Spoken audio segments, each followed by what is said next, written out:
दोस्तों, उत्पत्ति अध्याय 13 में हमें पढ़ने को मिलता है कि लूत नाम का एक व्यक्ति अपने चाचा अब्राहम के साथ रहता था। फिर वो मिस्र देश से कनान में आया और वहाँ पर उसने अपना तंबू लगाया।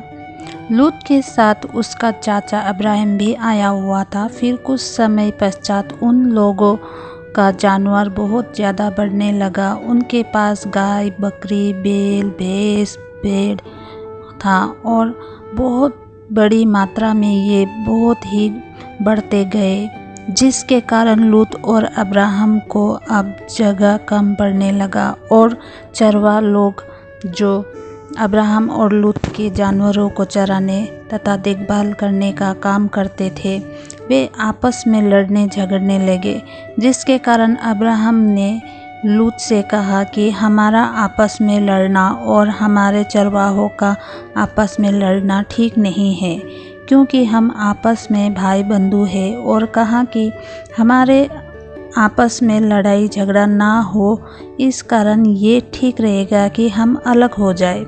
और अब्राहम ने लूत से ये भी कहा कि अगर तू दाईं ओर जाए तो मैं बाईं ओर जाऊंगा, और यदि तू बाईं ओर जाए तो मैं दाईं ओर जाऊंगा। तब दोस्तों, लूत ने आंखें उठाकर यरदन के पास वाली सारी तराई को देखा और उसने देखा कि वहाँ पर ढेर सारा पानी, खूब सारा हरा घास है। इसीलिए लूत ने उस स्थान को चुन लिया और अपने परिवार तथा मवेशियों के साथ रहने लगा, वहाँ पर रहने लगा। और दूसरी ओर दोस्तों, जो सदोम था, वहाँ का अमोरा नामक स्थान के लोग बहुत ही बुरे थे, बहुत ही दुष्ट थे।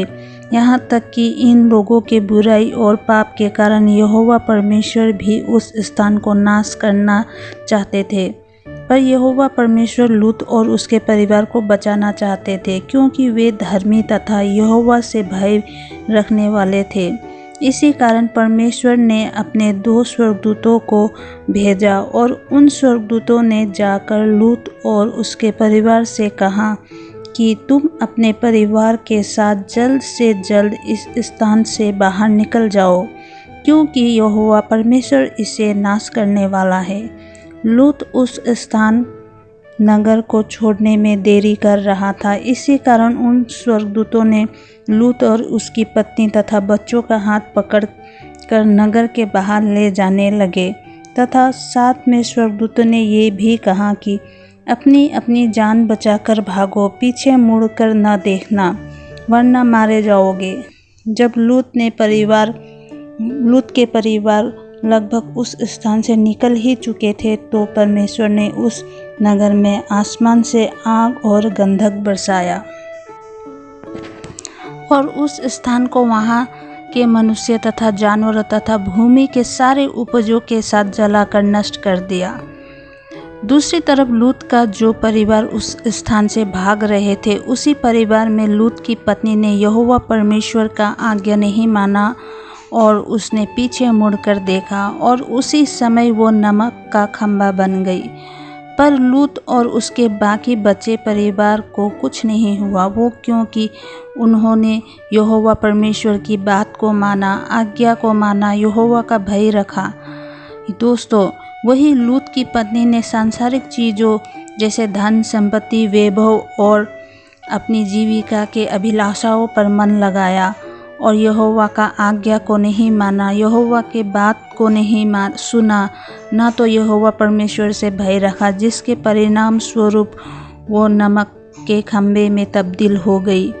ये नमक का खंभा आज भी उसी स्थान में वैसी खड़ी है जैसे उस वक्त था। ये आज भी जॉर्डन में उसी स्थान पर है।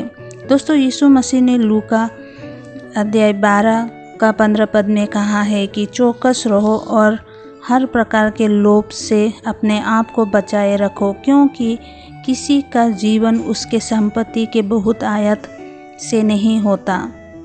इसीलिए हमें भी सांसारिक नहीं परंतु स्वर्गीय वस्तु पर मन लगाना चाहिए, जो हमें जीवन देता है।